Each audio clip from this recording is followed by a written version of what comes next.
dans le royaume inexploré de l'esprit, où les pensées dansent dans l'ombre et les émotions brillent comme des étoiles filantes, nous nous plongeons dans les profondeurs de la sagesse cachée. Viens avec moi dans un voyage mystérieux et fascinant à travers les pages de Nos forces mentales, de Prentice Mulford, un ancien manuscrit qui se déploie comme une carte magique vers le potentiel caché de l'esprit humain.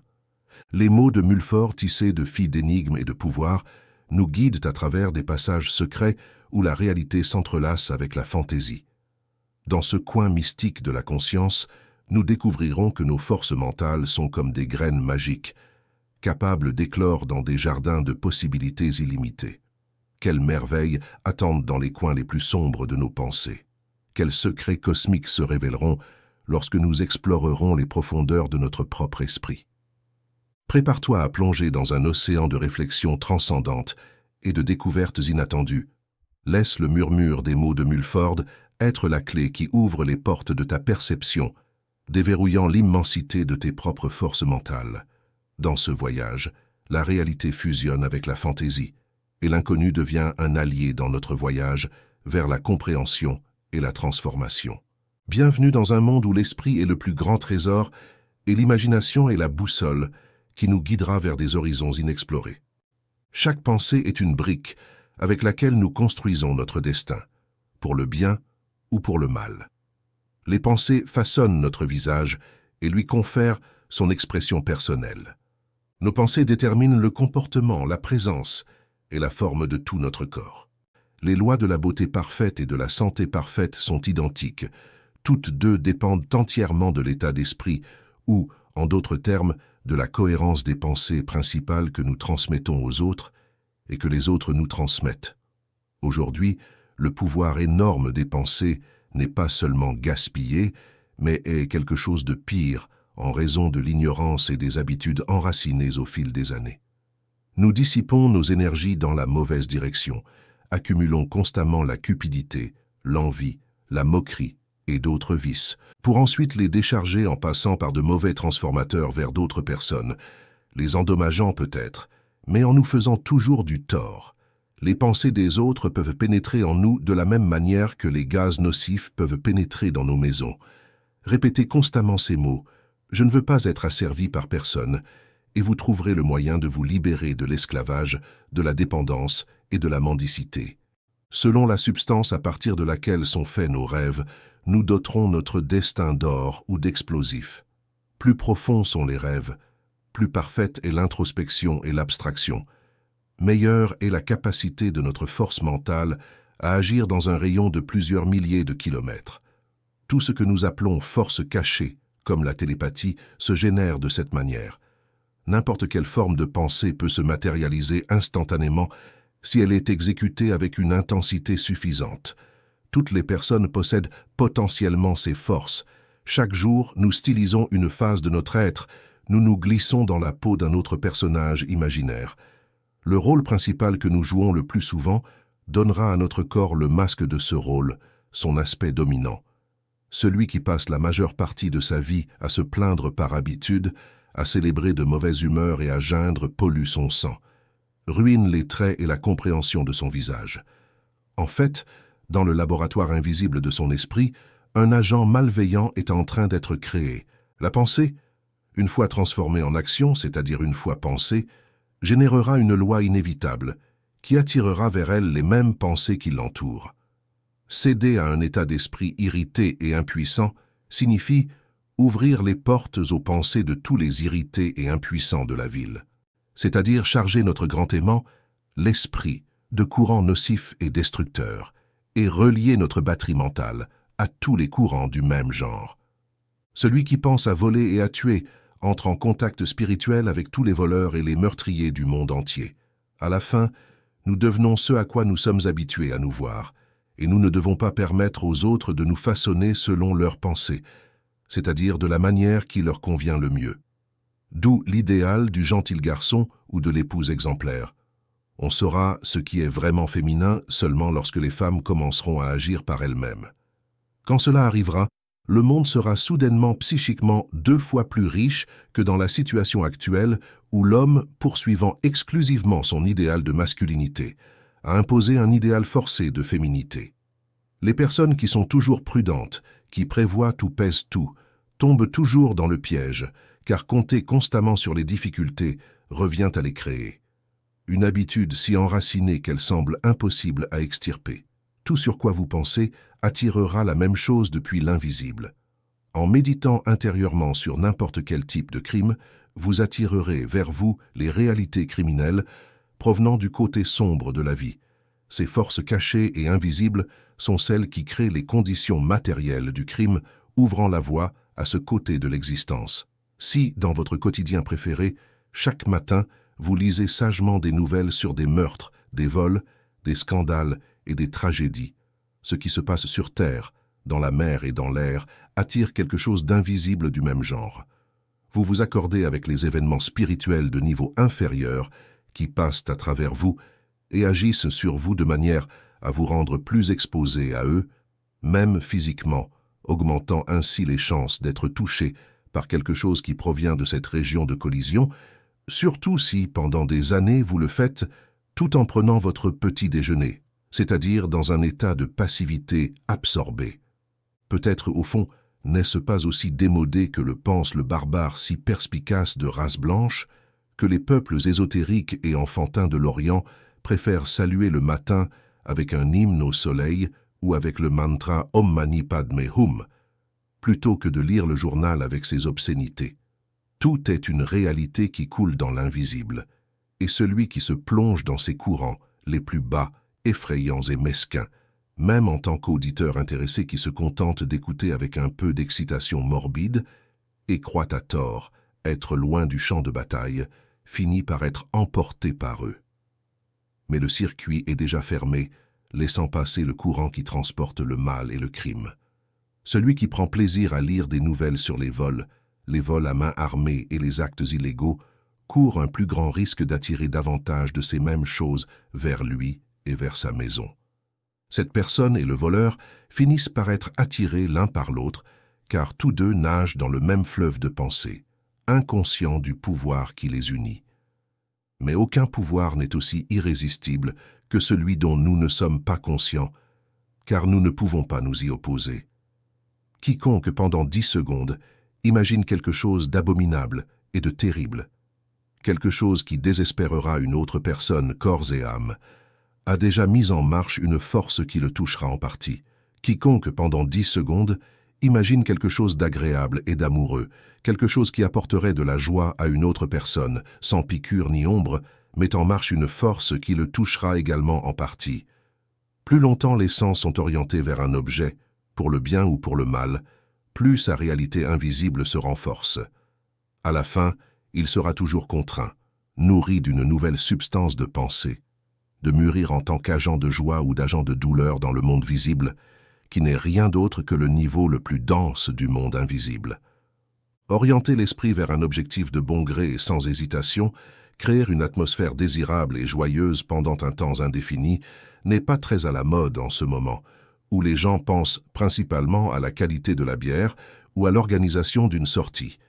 Les femmes sont toujours occupées avec le nouveau magazine de mode, la couturière, la partie de bridge ou le voyage qu'elles feront en été, toujours plongées dans une photo qu'elles observent vaguement, presque de manière érotique, jamais avec la force suffisante pour affronter la vie, se contentant de la divertir avec d'innombrables matins et après-midi, alors qu'elles pourraient et devraient lentement leur tordre le cou, une par une. L'état d'esprit dans lequel nous nous trouvons est souvent une force capable d'orchestrer les événements en notre faveur ou contre nous. Par exemple, il y a des êtres qui naissent avec une âme, mais sans élan, sans but ni direction, incapables de prendre soin d'eux-mêmes ou de préserver ce qu'ils ont hérité. Ce sont des exemples académiques d'une manière de penser qui engendre des échecs. D'autres, cependant, nés dans la pauvreté, sont capables d'accumuler la prospérité dès le début, en dirigeant chaque pensée et volonté vers un objectif et en réussissant, si faire de l'argent en soi peut être considéré comme une réussite. La promotion de toute entreprise commence par l'imagination. Ceux qui partent d'une position modeste et deviennent propriétaires de 12 compagnies de chemin de fer sont toujours spirituellement en avance par rapport à leur position actuelle. Dès qu'ils atteignent une position, ils en désirent déjà une autre. Celui qui endure des années de vie en tant que balayeur ne s'est évidemment jamais vu dans une autre situation, c'est-à-dire qu'il n'a jamais psychiquement franchi la frontière du métier de balayeur. Il peut envier les autres qui sont dans une meilleure position, souhaitant avoir beaucoup de choses qu'il possède, mais il n'a jamais dit à son propre âme « Je veux me libérer de ce travail et j'y parviendrai. Je m'élèverai à quelque chose de plus pur et de plus élevé que la collecte de chiffons. » Cependant, l'envie seule n'aide pas à progresser, et cet homme restera balayeur toute sa vie. Celui qui se contente de voir les choses les plus raffinées de ce monde comme inaccessibles, celui qui s'assoit sur la première marche de l'échelle en se plaignant de tous ceux qui sont au-dessus de lui, restera probablement toujours à ce niveau. Tout état d'esprit dans lequel nous restons inertes pendant un certain temps nous conduit vers des choses dans la vie qui favorisent cet état d'esprit. Celui qui décide de lancer une activité ou une entreprise ou de développer une invention crée quelque chose à partir d'éléments invisibles qui sont aussi réels que n'importe quelle machine en fer ou en bois. À son tour, cette entreprise ou ce plan attireront plus de forces favorables à leur réalisation, des forces qui se matérialiseront dans le monde visible. Mais celui qui craint le malheur, celui qui vit dans la peur de rencontrer à tout moment quelque chose de mauvais ou un accident, construit un monde de pensée, attirant une force silencieuse qui, selon la loi de l'attraction, rassemble autour de lui des éléments nocifs et destructeurs. Le succès autant que l'échec ont leur origine dans la même loi, qui peut favoriser à la fois celui qui tente de sauver quelqu'un qui se noie et celui qui poignarde cette même personne. Chaque fois que nous pensons, nous créons quelque chose à partir d'éléments invisibles qui contiennent des forces qui peuvent nous bénéficier ou nous nuire, selon les pensées que nous avons transmises précédemment. La pierre angulaire de tout effort de succès, dans cette existence et dans toute autre, est de ne jamais penser que quelque chose est impossible, de ne pas rejeter d'emblée une idée, aussi folle ou absurde soit-elle. Attendez que vos instincts se rassemblent, car ils ne sont pas toujours présents quand vous en avez besoin. Seulement alors cette rosée légère de l'aube pourrait apparaître, dont ne participent que ceux qui sont assis dans le vestibule de ce qui va venir. Mais ce plus grand et plus pur des miracles, même s'il était visible pour tous, ne durerait qu'un clin d'œil, car il passerait immédiatement et sans entrave dans le cerveau de l'humanité. Plus une pensée est folle et fantastique, plus de temps devrait être accordé pour agir. Crier « impossible » simplement parce que quelque chose nous semble impossible signifie engendrer la mauvaise habitude de mépriser les choses d'emblée. La conscience agit comme une prison pleine de portes qui n'ouvrent pas sur l'infini, et à l'intérieur, comme à l'extérieur de cette prison, il ne reste qu'un être humain insignifiant et solitaire. Le pouvoir de l'état d'esprit, indépendamment de ce qui nous arrive, a toujours son origine dans un état d'esprit longuement pratiqué. Celui qui héberge silencieusement et sans hésitation dans son cœur un vif désir de succès, sans vaciller, boit de la rivière invisible autant de forces auxiliaires pour son schéma spirituel que l'embryon boit le sang de la mer selon le plan établi, absorbant infailliblement tous les éléments dont il aura besoin à chaque étape de son développement. Pour le béni, tout l'univers est comme un placenta nourrissant ses actions. Par forces auxiliaires, nous entendons surtout la fécondité spirituelle toujours croissante, la découverte de nouveaux chemins et moyens. Ainsi, nous utilisons la forme « C ». Les choses se font d'elles-mêmes. La langue le sait depuis longtemps et grammaticalement. Nous utilisons tous ce grand mot créatif parfaitement, mais malheureusement, nous n'arrivons pas à le mettre en pratique. Fondamentalement, cependant, les forces auxiliaires signifient que nous rencontrerons toujours les bonnes personnes pour faire avancer nos plans. Ne gaspillez jamais votre énergie à chercher avec vos sens corporels ces forces auxiliaires et leurs assistants. Laissez votre inconscient s'en occuper. Vous n'avez qu'à fournir l'environnement approprié, comme une femme enceinte. Laissez l'embryon grandir de la manière la plus naturelle possible, selon ses lois secrètes héritées. Finalement, cela rendra possible que le nouvel être voie le jour. La mère n'a rien d'autre à faire que d'espérer. De même, l'esprit agit pendant la gestation d'un plan. Il pense sans cesse « je suis déterminé en avant ». ne faisant que penser, non seulement avec le cerveau et le cœur, mais avec chaque mouvement, chaque cellule. Cela finira par générer une force qui portera toute idée dans la réalité, avec la même certitude avec laquelle une grue soulève sa charge.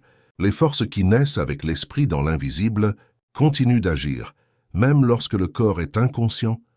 À son bien-aimé, Dieu donnera en rêve, et ils se réveilleront, entrevoyant tous les chemins ouverts et une série de nouveaux plans et méthodes convergentes vers le but aimé. Ce sont précisément ces nouveaux plans qui mettront le corps en mouvement, car on ne peut pas rester immobile, et vous verrez à l'avance comment tout se réalise. Le moment est venu d'agir avec la bonne rapidité et la certitude, mais il peut aussi arriver qu'avant d'atteindre cette maturité pour agir, on soit déjà si épuisé à chercher des opportunités appropriées qu'il manque la fraîcheur nécessaire pour assimiler l'idée libératrice lorsqu'elle se présente réellement. Chaque succès en affaires repose sur un flux continu de nouveaux plans, de pensées, de combinaisons et d'idées. Toutes ces pensées et paroles sur la misère, les calamités et les crimes sapent la capacité d'attirer des choses positives. C'est une manière de voler de l'argent de son portefeuille et de la santé de son corps. Lorsque nous nous entourons de choses grandes et saines, le bien-être peut croître presque indéfiniment, même si ce n'est pas dans la réalité, du moins dans l'imagination, vers un monde rempli d'animaux, de forêts et de mers jeunes et libres. Celui qui n'a pas la chance d'avoir des chiens, des cerfs et des oiseaux comme amis vivants devrait au moins rêver d'eux. Celui qui se sent opprimé et faible et ne peut pas quitter la ville doit lancer son esprit dans des tempêtes et des marées, ou visiter un cirque et apprécier personnellement ce que les beaux chevaux, les acrobates agiles et les clowns sont capables de faire, et observer comment, dans cette atmosphère de diversité psychique, les soucis du public disparaissent inconsciemment de leur visage. Ce que nous appelons la force motrice de l'état d'esprit n'est pas le désir d'objets matériels, car le désir est toujours accompagné d'impatience et de souffrance, et l'impatience emporte ce que l'on désire, ou du moins en retarde l'arrivée. Lorsque vous pensez « maintenant et ici, je le veux », vous en avez assez de cette attente éternelle maintenant ou jamais. Vous allez dans la mauvaise direction, vous gaspillez vos forces dans des disputes et des discussions parce que ce que vous désirez ne vous est pas parvenu, et vous ne concentrez pas vos forces sur le désir lui-même, où il doit agir, mais dans l'absence de ce que vous désirez, renforçant ainsi son absence. Ne vous laissez jamais emporter trop loin par le désir, ne laissez pas un désir vous briser le cœur. Ce serait comme si quelqu'un en colère détruisait sa propre voiture parce qu'elle est restée coincée dans la boue. Il vaut mieux utiliser la force pour sortir la voiture de la boue. Cependant, celui qui a réussi à éviter la destruction du berceau de son désir doit faire attention à ne pas commettre une autre erreur, aussi compréhensible qu'elle puisse sembler. Se voir superficiellement dans la situation désirée, comme s'il avait déjà atteint l'objectif souhaité, comme s'il était une image même idéalisée de lui-même. Imaginons quelqu'un qui souhaite posséder une maison très belle et spéciale pour y vivre avec un être cher. Cela ne l'aidera pas d'imaginer sa vie dans cette maison comme s'il regardait un film. Il ne doit pas la voir de l'extérieur, comme s'il se regardait dans un miroir. Il doit être à l'intérieur du moi souhaité, sinon il ne sera que son spectateur exprimé en paroles. La véritable force intérieure de l'esprit serait quelque chose comme « Mon moi pur et joyeux est complété même avec toutes ces choses. J'ai besoin d'avoir une maison de ce type autour de moi, une personne chère, et je l'obtiendrai. Pourvu qu'il y ait une volonté plus sage que la mienne qui a décidé que tout cela sera pour mon bien. » Ce doit être un état complètement positif, à la fois doux, ensoleillé et déterminé, jamais accompagné de doute, d'irritation ou d'impatience. Pour maintenir cet état d'esprit correct, il n'est ni nécessaire ni conseillé d'avoir toujours à l'esprit ce que vous désirez. La seule chose capable d'attirer le succès, la beauté et la joie est notre état d'esprit habituel. Pas le fait de penser continuellement à ce que nous désirons. Si vous pouvez ancrer cet état d'esprit dans votre cœur et vous dire intérieurement et calmement « Je voyagerai, je verrai les plus beaux pays tropicaux », alors vous pourrez tranquillement oublier ce désir pendant un moment, vous divertir avec d'autres choses et préparer vos désirs dans d'autres domaines, sans retarder du tout la force qui vous conduira à réaliser ce voyage. Chaque fois que ce désir de connaître des pays exotiques vous revient, vous n'avez qu'à le réintégrer dans l'esprit de votre volonté inébranlable de l'obtenir. Rien n'a plus d'influence sur le succès ou l'échec de n'importe quel désir que notre état d'esprit dominant, plus que le travail, l'intelligence, la perspicacité ou l'application. Chaque esprit est une somme de substances psychiques recueillies dans l'abîme infini du temps, construites à partir des expériences et des souvenirs de d'innombrables corps. Cette substance psychique agit comme un aimant. Elle a la capacité d'attirer et de renvoyer les pensées. Et comme un aimant, elle renforce sa force à travers le travail, tout comme n'importe quel morceau de fer peut être magnétisé par le contact. Toute personne, même dépourvue de talent, peut attirer des forces spirituelles vers elle et devenir ainsi spirituellement créative. Les courants auxquels la personne s'ouvre détermineront la qualité de sa charge spirituelle. Si la personne émane de la décision, de l'espoir, de la joie, de la force, de la droiture, de la patience, de l'ordre et de la précision, elle attirera au fil du temps plus de ces éléments de pensée présents dans l'environnement. Les éléments qui font déjà partie du champ de succès de cette personne créent un tourbillon magnétique qui amènera des forces du même signe de plus en plus rapidement vers le centre, car les mêmes éléments sont maintenant dans l'espace et attirent d'autres éléments similaires, venant des corps que nous rencontrerons à l'avenir, dont le rôle est de nous soutenir ou de nous détruire. Ce sont ces éléments avec lesquels nos fluides se sont déjà mélangés bien avant d'entrer dans le corps. Quel est le sens de la vie? Personne ne peut évaluer le sens de sa propre vie, qui est déterminé par un destin universel supérieur, une loi qui nous domine et nous guide. Où nous conduit-elle? Vers une capacité de plus en plus grande et illimitée d'être heureux. Chaque jour et chaque heure, nous progressons vers le bonheur, avec des organes de plus en plus sensibles, sages et clairs. Quelles que puissent sembler les apparences, les douleurs que nous subissons proviennent de la croissance même de l'esprit, qui chaque jour nous pousse plus fort contre les causes de notre misère, de sorte que nous percevons immédiatement et acceptons cette douleur comme une preuve que nous suivons le mauvais chemin et que nous devons en sortir à tout prix. Pour celui qui le prend au sérieux, pour celui qui cherche au plus profond de son être la bonne voie, quelque chose apparaîtra toujours pour le guider, car l'une des lois les plus subtiles et profondes dit qu'aucune supplication authentique ne peut rester sans réponse. Chaque désir et chaque prière intense et authentique doit porter les fruits souhaités. Les personnes qui semblent poursuivies par des erreurs peuvent être les plus gentilles et les meilleures, mais ce sont des personnes qui parlent à leur propre être avec sévérité. Elles ne réalisent pas où le destin veut les conduire, comme un cheval qui tremble sous le fouet, incapable de franchir un obstacle. Là où il y a de la souffrance, il y a de l'erreur. Là où il y a de la douleur, il y a toujours quelque chose qui ne va pas.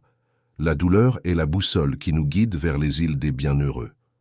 Dans le petit cercle des sages, il y en a certains qui vivent en telle harmonie avec l'infini que la ligne de leur destinée respective ne reconnaît plus la souffrance des chemins tortueux. Cependant, ces quelques sages conservent consciemment un léger défaut, un point faible dans leur psyché, pour avoir une boussole terrestre capable de mesurer les plus petites déviations de la vérité, dont l'aiguille réagit à la moindre erreur avec le corps. Chaque désir pensé ou exprimé nous rapproche de ce qui est désiré avec une intensité directement proportionnelle à l'intensité du désir et au nombre de personnes qui le partagent. Ces personnes dirigent les fonctions spirituelles dans certaines orbites, mettant en mouvement chacune des forces silencieuses de la volonté qui les aideront à donner forme à ce qui est désiré.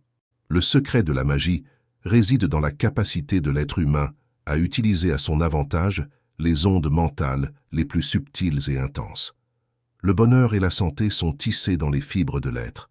Nous devons voir notre image libérée de tout mal, semaine après semaine, mois après mois, année après année, jusqu'à ce que ce rêve devienne une idée fixe, une seconde nature, de manière à continuer à agir dans le subconscient.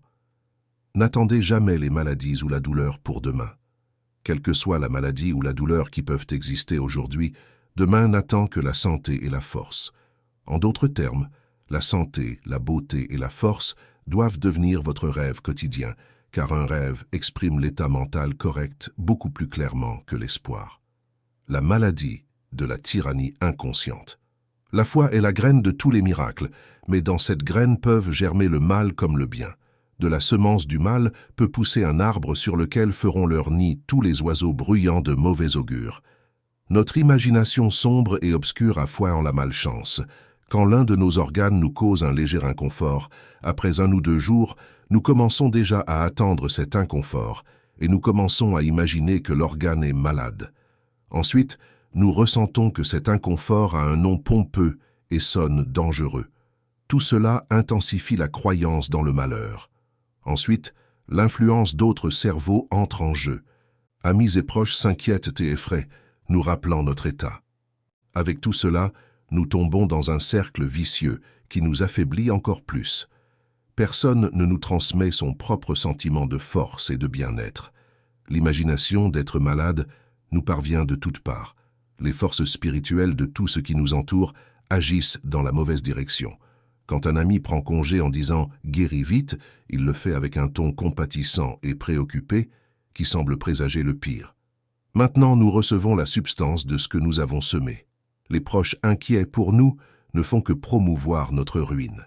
Les personnes avec lesquelles nous avons seulement des liens professionnels ou commerciaux ont peu d'importance, mais nous devons faire attention à partager nos moments les plus intimes avec quiconque, homme ou femme, qui n'est pas à notre niveau. Cette personne inférieure déviera notre ligne d'action ou du moins influencera celle-ci. Par conséquent, beaucoup dépendra de la personne avec laquelle nous partageons notre intimité.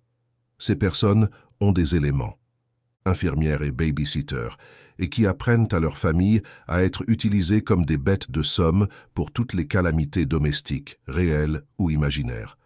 Justement pour les raisons mentionnées ci-dessus, de nombreuses mères sont méprisées par leurs enfants adultes ou simplement écartées. Les mères qui s'humilient tellement parce qu'elles croient à tort rendre service à leurs enfants finissent souvent par payer amèrement cette erreur.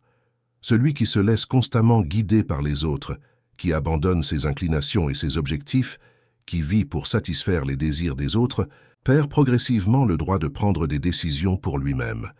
Il accumule autour de lui tellement de pensées étrangères qu'il finit par en faire partie. Il devient un instrument qui obéit silencieusement à la volonté muette de ceux qui l'entourent. Une telle personne devient un fossile, un serviteur impuissant qui perd peu à peu la capacité physique et spirituelle d'entreprendre quoi que ce soit. Un grand-père, un vieil inutile assis devant le poêle, toléré plus par pitié que par désir, dans de nombreux cas. Cela est dû aux pensées que les enfants adultes ont envers leurs parents, trop sacrifiés.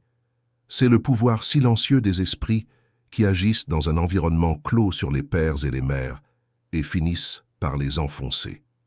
Une grande partie du déclin et de la faiblesse attribuée à la vieillesse trouve son origine dans l'influence négative d'un groupe d'esprits qui cherchent constamment à se dominer mutuellement, consciemment ou inconsciemment, peu importe. Un homme peut diriger son entreprise avec enthousiasme et joie, mais ses fils adultes interfèrent de plus en plus dans l'entreprise. Une force jeune silencieuse se ligue contre les anciens, créant une force à laquelle un individu seul peut difficilement s'opposer. Il s'agit d'une pression intense, continue et permanente dans une direction spécifique. Ces effets sont encore plus efficaces lorsque le père ne se rend pas compte de la pression exercée sur lui, lorsqu'il n'est pas conscient de l'existence de ce type de force cachée. Le seul signe qu'il remarque est qu'il commence à se sentir fatigué, que l'énergie vieille cède et que l'homme attribue cela à la vieillesse qui le frappe. Passer 10 minutes à discuter avec son destin ou à envier le bonheur des autres génère en nous une somme de forces destinées à miner notre propre chance. Chaque pensée d'envie ou de haine nous revient comme un boomerang. Les sentiments désagréables envers les personnes qui nagent dans la richesse sont une perte de temps qui non seulement nous apporte de la malchance, mais détruit à l'avance le bonheur qui pourrait tomber entre nos mains. La plupart des malades préparent leur lit de malade spirituellement, en travaillant dur et péniblement pendant des années pour l'obtenir. Celui qui attend le malheur le demande à grands cris, et sans aucun doute l'obtiendra. Il faut couper à la racine les mauvaises habitudes accumulées au cours de la vie. La faiblesse générée par une faible estime de soi fait que quelqu'un avec une faible estime de soi n'est pas aussi apprécié par les autres qu'une personne qui se respecte. Sans estime de soi, Personne ne sera disposé à t'aider à améliorer ta position. Il n'y aura pas de flot de pensée qui t'entourera. Beaucoup de gens qui s'auto-analysent en arrivent à la conclusion qu'il y a des positions dans la vie qu'ils n'accepteraient jamais. Sur 10 femmes, 9 d'entre elles ne s'imaginent jamais comme gestionnaires de la chaîne hôtelière, pour laquelle elles sont maintenant modestes collaboratrices. Cependant, parfois, une personne dans une situation similaire de malaise est capable d'accéder à une position beaucoup plus élevée parce qu'elle a osé le penser. C'était la force motrice invisible qui l'a poussée à l'obtenir. Si nous sommes persévérants, le destin nous mènera toujours là où nous voulons être spirituellement. Et même si nous n'atteignons pas directement le but, au moins nous nous en rapprocherons, atteignant une position meilleure que de rester à terre sans objectif ni ambition. Celui qui pense que quelque chose qu'il offre aux autres a peu de valeur extériorise une force qui fait penser aux autres qu'en effet, c'est quelque chose de méprisable. Si tu veux vendre des diamants dans la rue et que ton apparence et ton comportement font douter les autres de l'authenticité de tes diamants, 99% des acheteurs potentiels penseront, à cause de la suggestion de tes pensées, que tu essayes de leur vendre des morceaux de verre poli. Et l'unique acheteur qui a reconnu que les diamants sont authentiques essayera de te tromper, renforçant ainsi ses propres doutes. Ne fléchis pas, ne te sens jamais humilié en présence de quiconque, sinon tu verseras dans ton état d'esprit un torrent de dépendance asservissante et ouvriras la porte qui laissera passer le même torrent devant n'importe quel événement indigne. Tu dois admirer et honorer le talent des autres, mais toujours d'égal à égal, avec le pur et profond désir que le même talent s'éveille et naisse en toi. Apprends à tes enfants à ne jamais penser qu'ils ne valent rien. S'ils s'habituent à ne pas avoir d'estime de soi, les autres s'habitueront également à les voir comme des êtres inférieurs, d'abord, comme des enfants et plus tard comme des adultes. Il n'y a rien de plus préjudiciable pour l'individu que de se rabaisser lui-même, et beaucoup d'enfants commencent leur vie affaiblie par le poids de la critique perpétuelle. Apprends à tes enfants à rêver, à croire et à s'attendre au succès, car l'espoir répété de succès crée les bonnes motivations, les moyens appropriés et le bon chemin pour y parvenir. Car supporter l'injustice est encore plus blâmable que la commettre. Aujourd'hui, nous continuons tous à croire à de nombreux mensonges. L'erreur ne se manifeste pas, donc nous continuons à vivre selon nos erreurs subconscientes, et les souffrances découlent de ces erreurs subconscientes. Lorsque nous découvrons des erreurs cachées en nous, au lieu de les déprimer, nous devrions nous en réjouir, tout comme le marin se réjouit lorsqu'il trouve la voie d'eau qui aurait pu faire couler son navire. Une fois que nos erreurs sont reconnues, elles sont soumises à l'aveu personnel, si nous y parvenons. Et si en plus nous parvenons à vaincre notre stupidité orgueilleuse, responsable de notre manque de volonté à chercher une issue, nous aurons fait un grand pas sur la route du bonheur éternel. Ruminer constamment nos propres erreurs est dommageable pour la psyché et nuisible à notre santé. La véritable nourriture de l'esprit est constituée de pensées qui se renouvellent sans cesse, de nos interprétations toujours changeantes et toujours croissantes de tout ce qui se passe en nous et autour de nous. Apprendre à regarder les choses avec des yeux neufs chaque jour, survoler quotidiennement les plans, les opinions et les objectifs que nous avions fixés pour la journée qui se termine. C'est l'état d'esprit grâce auquel l'esprit devient capable de recevoir le pain quotidien qui renouvelle notre corps, notre peur avec un sens favorable à toute l'humanité. Ne cesse jamais d'avoir peur de la douleur, de la mort, de perdre de l'argent ou de l'amour et de toute autre chose. Chaque individu a sa peur préférée, une maladie qu'il n'a jamais eue mais qu'il attend toujours, ou toute autre chose dont la perte l'affecterait particulièrement. La moindre petite chose ou parole fortuite suffit à faire surgir sa peur préférée dans sa conscience, qui après tant d'années d'entraînement est exposée à la tempête dévastatrice. Ce courant vibre vertueusement en accord avec notre nature qui fait résonner nos faiblesses préférées. Alors le corps souffre également. Il y a d'innombrables symptômes différents.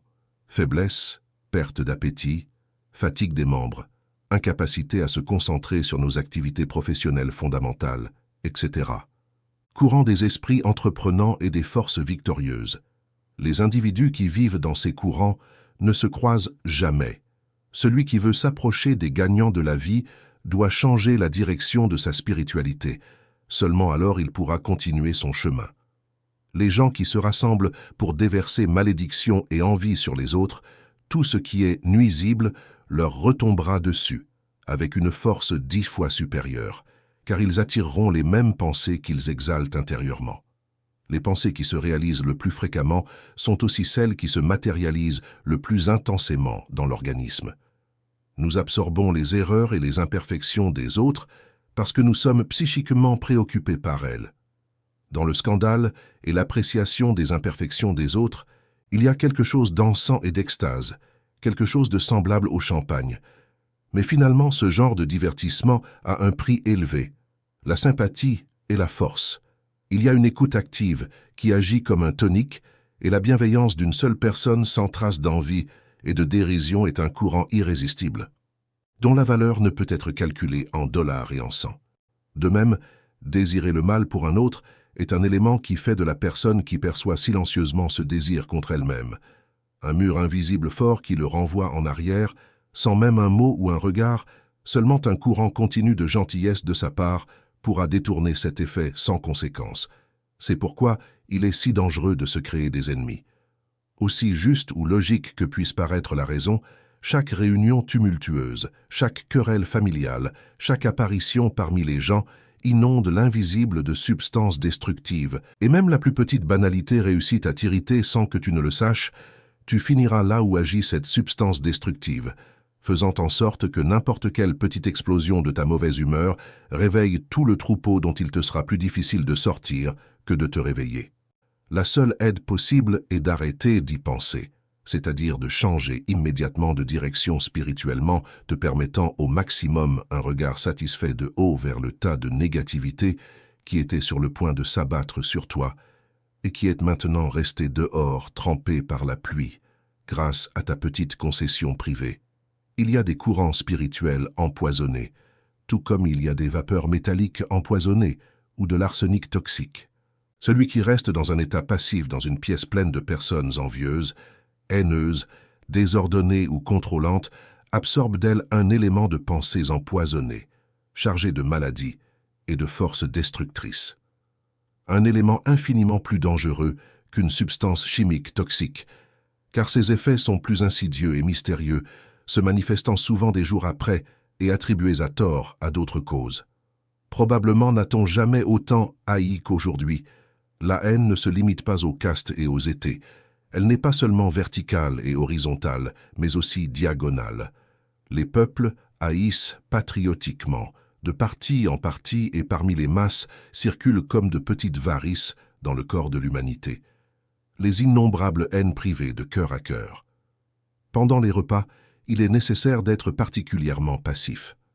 Celui qui ingère de la nourriture, c'est-à-dire de la matière pour la préservation de son corps, devrait le faire dans un état d'esprit calme, équilibré et joyeux. Manger et se plaindre, discuter ou faire des affaires signifie être actif au moment où nous devrions être dans un état d'absolue négativité. Que ces plaintes ou discussions aient lieu à voix haute ou seulement dans les pensées n'a pas d'importance. C'est aussi nuisible quand une personne qui nourrit cet état d'esprit négatif est présente à la même table contre lequel on devrait se défendre intérieurement mais tolérer extérieurement, ce qui nécessite une bonne quantité d'énergie. Cependant, être positif en soi, partager simplement la table avec des personnes qui vivent dans la pure sympathie.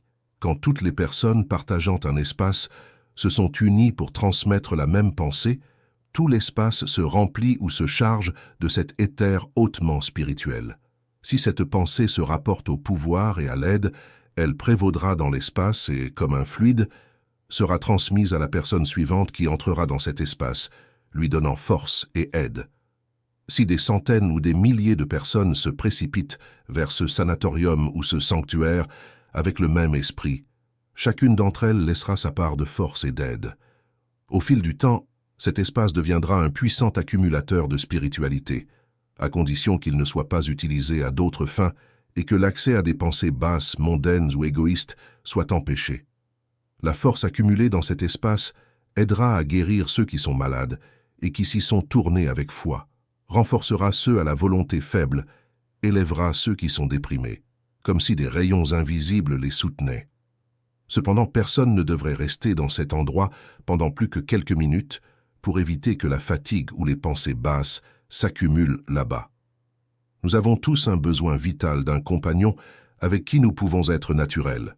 Nous avons besoin d'au moins une personne avec qui nous pouvons vivre nos humeurs et nos sentiments, devant laquelle nous pouvons enlever le masque et ne pas toujours être sur nos gardes. Nous avons besoin de moments où nous n'avons pas à peser nos mots pour dire quelque chose d'intelligent et de correct à tout moment, c'est-à-dire de devoir maintenir notre arc psychique tendu quand il devrait être détendu. Parfois, nous avons besoin du privilège et de la liberté de pouvoir être banal, de dire des bêtises sans craindre qu'on se moque de nous ou qu'on nous regarde avec des visages longs. L'art d'oublier dans chaque vie, même dans la plus heureuse, il y a des milliers de choses, d'événements et de scènes qu'il vaudrait mieux oublier, même les souvenirs heureux, car même le bonheur devient fade. Même le niveau des amis devrait pouvoir augmenter chaque année, et demain devrait être plus excitant qu'hier. Celui qui oublie crée de l'espace pour de nouvelles pensées et donc pour une nouvelle vie. Celui qui s'enferme hermétiquement dans le bonheur présent ou passé finira lui aussi vieux et gris même avec lui. Oublier ne signifie pas une annihilation totale, chose qui serait autrement impossible, car nous ne sommes que la somme de nos expériences. Chaque scène, chaque odeur, chaque mot et chaque fois sont des composantes organiques intégrées dans notre moi, même si de manière confuse, souterraine et invisible, mais toujours prête à réapparaître sur le seuil de la porte par une série de lois associatives mystérieuses.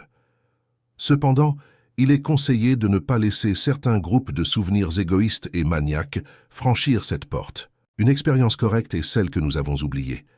Celui qui souhaite avancer victorieusement droit vers la perfection ne doit pas oublier d'équilibrer à l'avance la charge que son véhicule porte. Il y a des gens qui revivent souvent en esprit d'anciennes batailles contre leurs adversaires. Et il est indéniable que ces anciennes batailles spirituelles dans le domaine de l'esprit finissent toujours bien, c'est-à-dire par la défaite inconditionnelle de l'ennemi imaginaire. Ici, une histoire continue se tisse, infiniment riche de variantes agréables qui culminent en une délicieuse conclusion avec le chien tremblant, la queue enroulée et défait de la tête aux pieds, prosterné devant notre imposant résumé de toute sa méchanceté. Celui qui croit que cela n'a plus de pertinence, que c'est simplement une punition innocente et bon marché pour ceux qui étaient sur la mauvaise voie, se trompe gravement, car ce jeu est l'un des plus grands luxes qu'un être humain puisse se permettre. Cela coûte la vie. Celui qui le pratique entre dans un nuage de poison cadavérique, est hypnotisé dans une vie fictive désormais décomposée, se sacrifiant pour un triomphe imaginaire dans le passé et pour un triomphe réel dans le futur. Celui qui pratique la vengeance est quelqu'un qui agit au nom du passé, c'est-à-dire avec une énergie mal orientée de 180 degrés. Personne qui se nourrit de pensées périmées, les excréments de ses égos périmés, ne peut maintenir son corps frais et beau. Les nouvelles impulsions, le jeune futur, seront emprisonnés dans les cellules glissantes de l'âme. Chair, os, moelle et sang sont devenus une armure rigide, un esprit mort. Le poids de cette croûte qui croît sans cesse nous mène à un état de faiblesse et de lamentation. Seuls ceux qui parviennent à se libérer de leur armure usée et avancent vers le nouveau, avec chaque pensée jeune, réussiront à rajeunir leur vie, et ces pensées se matérialiseront également dans le nouveau corps qui leur revient. Pouvoir mourir chaque jour signifie que tout pensée passée appartient déjà au monde des morts. Les esprits qui grandissent sains à la fin de chaque jour se débarrassent à jamais d'une partie d'eux-mêmes. Simplement, ils ont vécu pleinement. Continuer à utiliser les pensées du passé est nuisible. La substance psychique doit être expulsée de la même manière que l'épiderme se libère quotidiennement de cellules innombrables. Sinon, la respiration, la circulation, la nutrition et tout le reste de la peau en souffriraient. Les personnes qui réussissent à augmenter constamment le renouvellement de leurs pensées en une seule journée sont capables de vivre des mondes entiers. Pour elles, le bonheur dépend pratiquement pas du lieu et des circonstances dans lesquelles elles se trouvent, elles peuvent l'attirer même en prison. Alors que ceux qui sont prisonniers de leurs vieilles idées pourrissent en vivant dans un palais, c'est un chemin vers une indépendance presque totale de la dimension physique et l'indépendance, c'est le pouvoir. Tant que nous dépendons, dans la mesure où nous le faisons, d'une autre personne, d'une nourriture, d'une drogue ou d'un stimulant, nous resterons esclaves. La seule libération des prisons de la misère matérielle et spirituelle est d'avoir la capacité de créer constamment de nouvelles pensées. Mais même les idées les plus vives, joyeuses et fécondes doivent disparaître temporairement de notre mémoire, afin qu'une entreprise, une étude ou une compétence puisse connaître le succès maximal possible. Il est nécessaire que chaque jour, à un certain moment, nous oublions complètement cette entreprise, cette science ou cet art qui nous occupe, sinon nous confondrons le chemin avec l'objectif. En se concentrant sur le chemin, ce qui ne devrait jamais arriver, car sur cette voie mystérieuse, pleine de surprises, nous sommes aveugles et nous nous heurtons maniaquement à une impasse. Parfois, il nous semble que nous ne progressons pas, mais la vérité est que les circonstances attendent simplement que notre compréhension s'éclaircisse suffisamment. Celui qui entreprend quelque chose avec un grand et précieux objectif, et après avoir fait tout ce qui est en son pouvoir, continue de rencontrer des obstacles et des contretemps inexplicables, devrait immédiatement cesser de faire tout ce qui va au-delà de ce qui est strictement nécessaire. Il vaut mieux demander avec insistance à son propre esprit de cesser d'obséder sur la question et de faire confiance exclusivement à la force mystérieuse et secrète qui se cache derrière toutes les choses authentiques. Dormir et manger seul, et s'amuser, si l'on sait avoir fait tout ce qu'on pouvait faire, devrait se débrancher et cesser de rien faire. L'esprit et l'état d'esprit prédominant modèlent l'abdomen et les extrémités, nous rendent désagréables ou agréables, attirants ou répulsifs aux yeux des autres, et ce qui est plus important, à nos propres yeux. Ils modèlent nos gestes, nos mouvements et notre façon de marcher. La moindre vibration d'un muscle est due à un état d'esprit ou à une pensée spécifique. Un esprit déterminé marche toujours d'un pas assuré, tandis que les esprits incertains traînent les pieds et vacillent. La détermination étire chaque muscle et le remplit d'un fluide merveilleux et revigorant, surtout lorsque cette détermination est dirigée vers un objectif avantageux non seulement pour nous-mêmes, mais aussi pour les autres. L'égoïsme qui intègre le bien-être des autres dans ses actions est un égoïsme sage, car dans l'esprit, nous formons tous une unité où circulent d'autres courants revigorants et vitalisants qui promeuvent ce qui est bon pour beaucoup. Dans ces courants revigorants et vitalisants qui viennent de l'invisible partout, même notre petite barque égoïste navigue vers sa réalisation. Nous sommes tous membres d'un grand corps, d'innombrables nerfs invisibles parcourent l'espace d'être en être. Chaque mauvaise pensée est une pulsation qui traverse d'innombrables êtres, mais pour favoriser les processus fertiles d'interconnexion de pensée entre nous et les autres, il est nécessaire de les conserver de telle sorte qu'elles soient toujours fraîches et chimiquement efficaces. Et cela ne s'obtient qu'avec l'art de l'oubli, qui n'est rien d'autre que la capacité d'évacuer correctement les substances consommées ou décomposées. Apprendre à oublier quelque chose est aussi important qu'apprendre à se souvenir de quelque chose. La vieillesse a tendance à nous faire voir les choses telles qu'elles étaient il y a 50 ans. Les événements et les personnes nous réveillent toujours les mêmes associations d'idées, donc la même histoire se répète des centaines de fois. Un cerveau ainsi ne peut pas se nourrir de nouvelles idées, car il cherche à vivre dans le passé. Décadence et mort en sont les conséquences. Lentement, l'esprit perd son pouvoir sur l'organisme, la mémoire et les sens commencent à vaciller, les membres tremblent, la chair se dessèche. Des symptômes que le psyché, par manque de sa nourriture quotidienne, c'est-à-dire de nouvelles pensées, perd sa domination sur le corps. Pour vraiment vivre, pour augmenter notre force spirituelle et corporelle avec l'âge, pour traverser chaque phase de notre existence avec un charme toujours croissant et pour vaincre notre dernier grand adversaire, la mort, il est nécessaire de maintenir en permanence le processus d'évacuation des vieilles pensées. L'ennui est une maladie, ne pas savoir quoi faire de nous-mêmes, s'asseoir à régner en permanence sur les excréments de nos pensées jusqu'à ce que, en nous empoisonnant, tout semble consommé et fade. Essayer de tuer le temps, c'est essayer de tuer la vie. Celui qui y réussit perd temporairement le lien avec la grande source, le contact avec la conscience infinie. C'est la pire maladie qui existe. Attends tranquillement le succès. Celui qui est prêt à prendre la responsabilité réussira. Celui qui n'est pas prêt à le faire sera un pion mal rémunéré de ceux qui ont le courage de l'assumer. Oser, même dans la fantaisie, diriger une grande entreprise et gérer de grosses sommes d'argent. Osez en silence, dans une petite pièce de votre esprit. Évitez que quelqu'un se moque de vous, que l'on vous voit toujours en bas de l'échelle et trop bon marché. Pratiquez l'art d'attendre le succès avec calme. C'est la méthode la plus efficace et la plus fructueuse au monde pour investir la force de vos pensées. Prévoir les malheurs, prévoir les obstacles, s'obséder avec les difficultés possibles est le moyen le plus sûr de tomber dans la ruine et la pauvreté. La responsabilité n'implique pas nécessairement l'inquiétude, la colère, le souci ou l'irritabilité. La culture de l'esprit qui nous apprend à ne pas nous soucier des choses qui ne sont pas encore arrivées ne nous permet pas d'avoir des pensées sur la responsabilité tant que ce n'est pas nécessaire ou avantageux.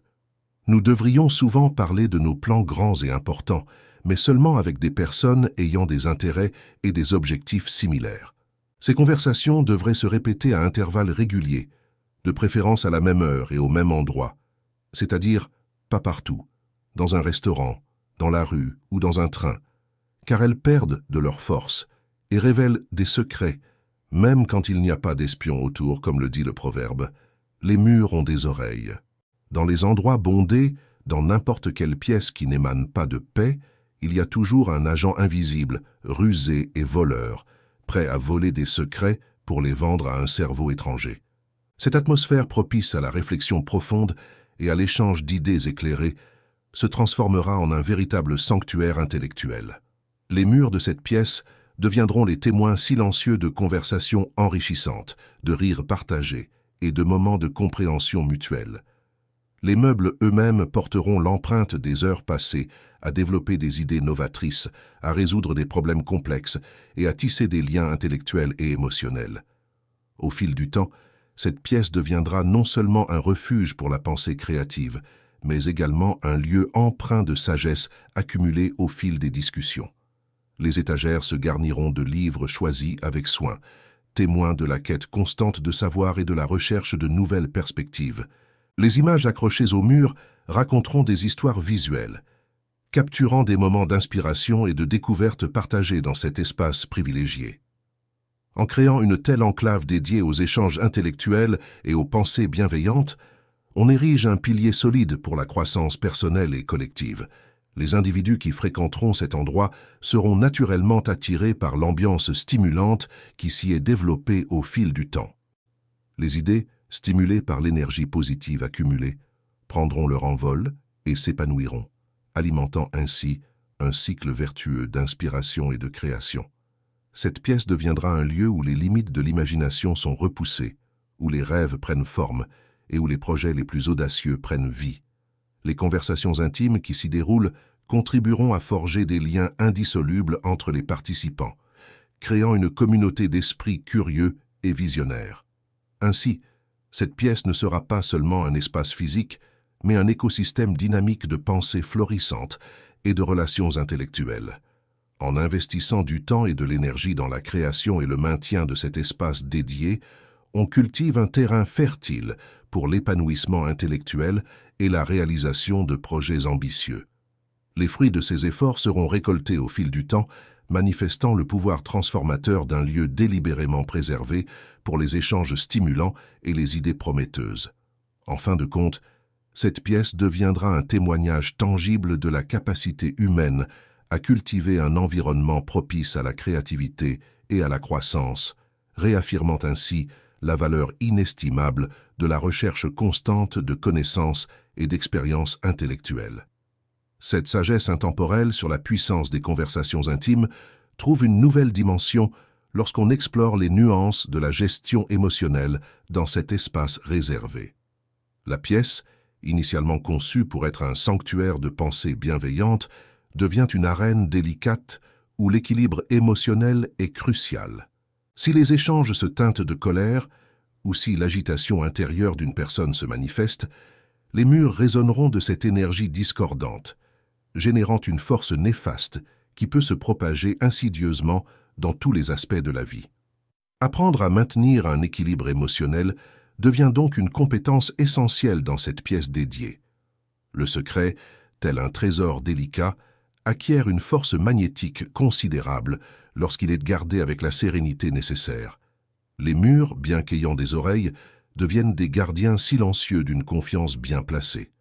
En comprenant la valeur du secret, on réalise que la retenue émotionnelle n'est pas seulement un acte de préservation personnelle, mais aussi un acte altruiste envers l'harmonie collective. L'idée de la pièce comme un lieu de détente émotionnelle prend alors tout son sens. L'énergie positive qui émane des conversations agréables et sereines agit comme un bouclier, repoussant les forces néfastes qui pourraient autrement se manifester. L'importance de maintenir cette atmosphère saine devient cruciale, non seulement pour les individus présents, mais aussi pour l'influence qu'elle peut avoir sur le monde extérieur.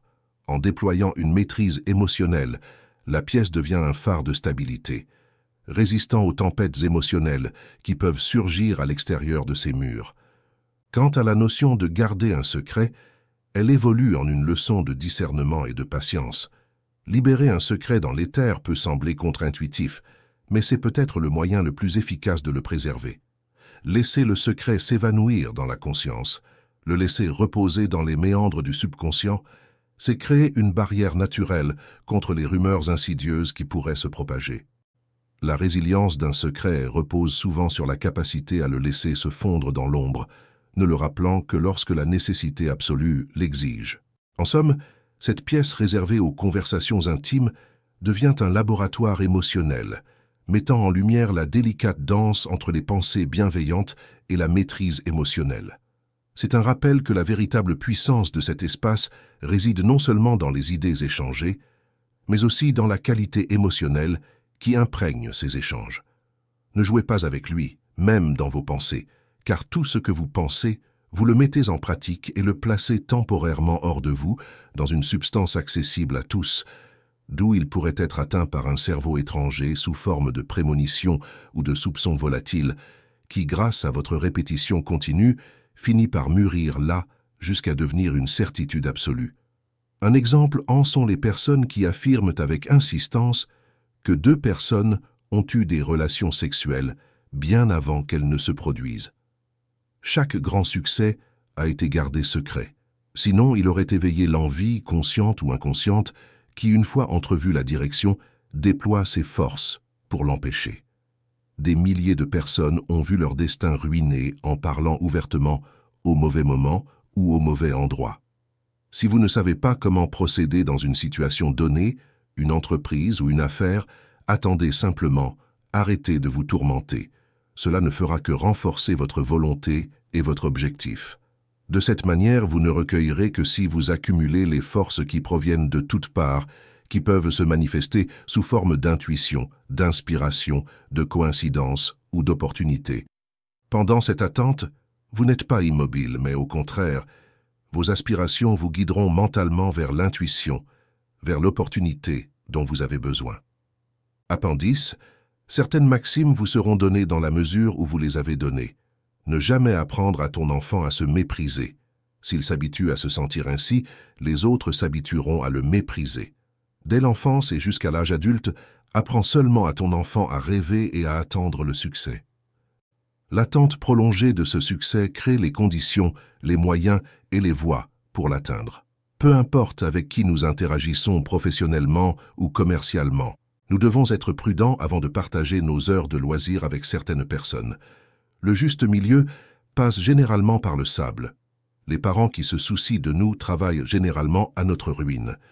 Ne jamais attendre la maladie ou la douleur pour demain. Quelle que soit la maladie ou la douleur que tu as endurée aujourd'hui, attends seulement la force pour demain. Regarde les choses d'un regard clair et apprends à survoler quotidiennement tes plans, tes croyances et les objectifs de la veille. Au lieu de nous abattre lorsque nous découvrons des erreurs jusqu'ici cachées, nous devrions nous réjouir de leur cause, tout comme le marin se réjouit d'avoir trouvé la brèche qui aurait autrement fait couler son navire.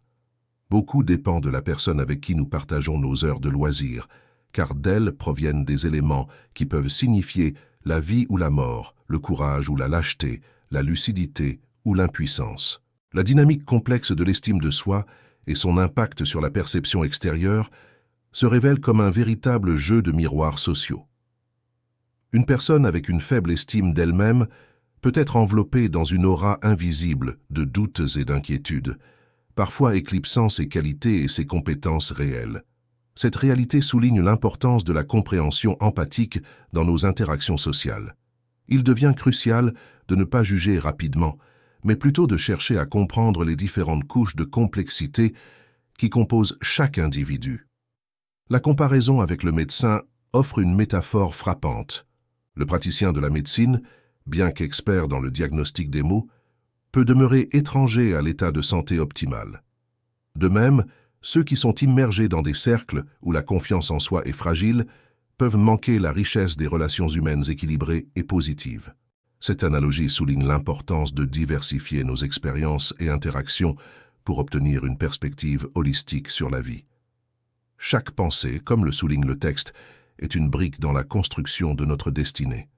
Les pensées négatives peuvent former des barrières qui entravent notre progression, tandis que les pensées positives peuvent ouvrir des portes vers des possibilités inexplorées.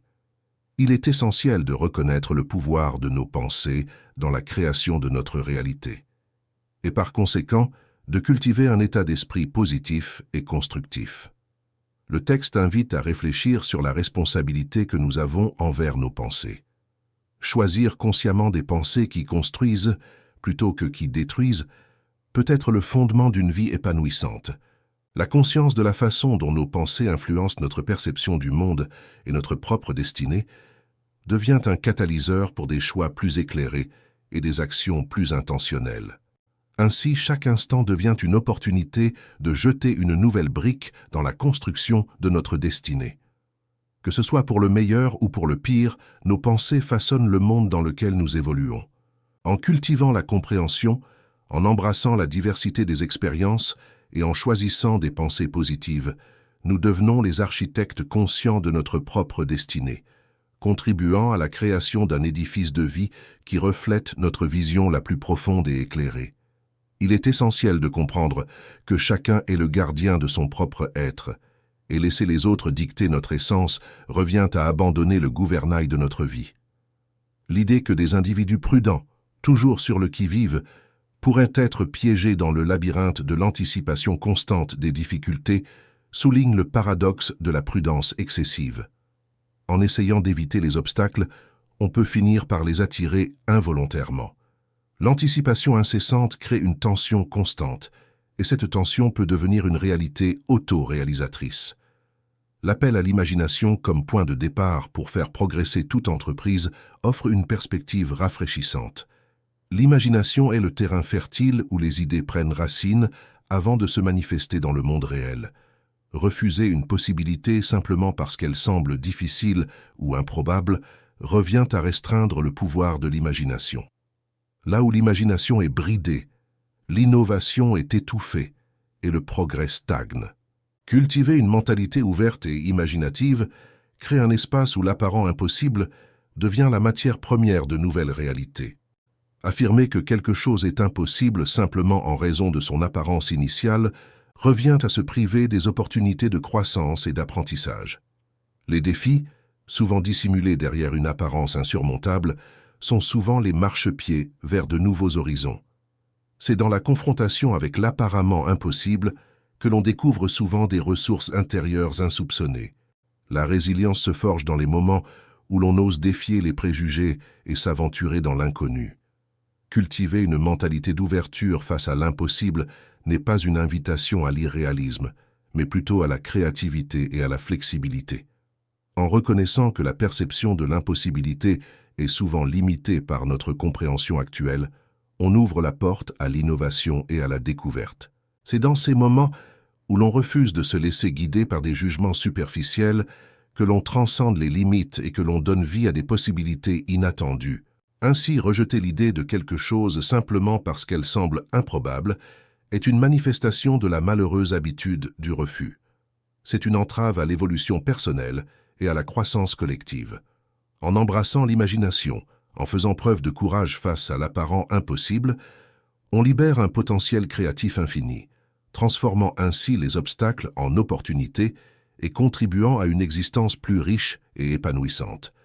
Lorsque des projets d'envergure émergent, il devient crucial de les partager avec des esprits qui partagent des objectifs et des intérêts similaires. La synergie qui découle de telles discussions crée une atmosphère où l'énergie créative peut s'épanouir. Les idées fusionnent, se nourrissent mutuellement, et les perspectives divergentes convergent vers une vision commune. Cette collaboration sélective n'est pas un acte d'exclusion, mais plutôt une reconnaissance de l'importance d'une résonance mutuelle pour nourrir la croissance et la réalisation des projets significatifs. La concentration sur un objectif, souvent considéré comme une forme éclairée d'égoïsme, émerge comme un principe sage. Cette focalisation intense sur un but précis agit comme un catalyseur, mobilisant non seulement l'esprit, mais aussi chaque fibre du corps. La détermination, telle une force magnétique, aligne toutes les ressources internes vers une trajectoire spécifique. Chaque muscle, chaque pensée devient une contribution délibérée à la réalisation de l'objectif, créant une résonance puissante entre l'intention et l'action. Cette détermination, loin d'être une force austère, infuse une vitalité vivifiante dans le corps et l'esprit. C'est un fluide dynamique qui alimente chaque étape du parcours, transformant les obstacles en opportunités et les défis en catalyseurs de croissance. Le résultat n'est pas simplement une réalisation externe, mais aussi une transformation interne, une métamorphose nourrie par la persévérance et l'engagement envers un idéal, le rappel selon lequel nourrir son esprit de pensées obsolètes entrave la capacité à maintenir un corps frais et beau, offre une métaphore puissante. Les pensées obsolètes, comme des bagages inutiles, peuvent peser lourdement sur le présent, obstruant le flux d'idées novatrices et limitant la beauté intérieure. Se libérer de ces pensées désuètes nécessite un acte conscient de purification mentale, une démarche pour éliminer le superflu et créer de l'espace pour la croissance. En somme, ces principes évoquent une approche holistique envers la poursuite de grands projets. C'est une danse subtile entre la collaboration sélective, la concentration intense sur les objectifs et le nettoyage régulier des pensées obsolètes. En adoptant cette perspective, on construit non seulement des réalisations tangibles, mais aussi un parcours intérieur riche en vitalité, en beauté et en épanouissement. Ainsi, chaque projet devient une manifestation d'une sagesse éclairée et d'une détermination résolue. La peur n'est rien d'autre qu'un autre nom pour l'incapacité à contrôler l'émergence de nouvelles pensées. Seules les personnes qui vivent dans la plus pure sympathie sont dignes de partager la table. Le courage est comme un nuage magnétique que rien ne peut traverser. 60 secondes de rêve sont 60 secondes de paix vivante pour le corps et l'âme, mais j'ai passé de bons moments et je prétends en passer de bien meilleurs. Les liens familiaux sont une somme de tyrannie inconsciente. Les personnes qui voyagent beaucoup et voient continuellement de nouveaux endroits et de nouvelles personnes sont caractérisées par un certain degré de vitalité que n'ont pas les personnes vivant au même endroit année après année. La vie contemplative et créative. N'aie pas peur de t'amuser. Le paradis sur terre se crée en adoptant la bonne attitude envers les petites choses de la vie quotidienne. Il est sain de s'entourer d'objets colorés. Ce qui plaît aux yeux rafraîchit l'esprit, et ce qui rafraîchit l'esprit rafraîchit le corps. Lorsque tu penses à des choses brillantes, tu attireras à toi des choses brillantes. Chaque pensée d'envie ou de haine te reviendra comme un boomerang.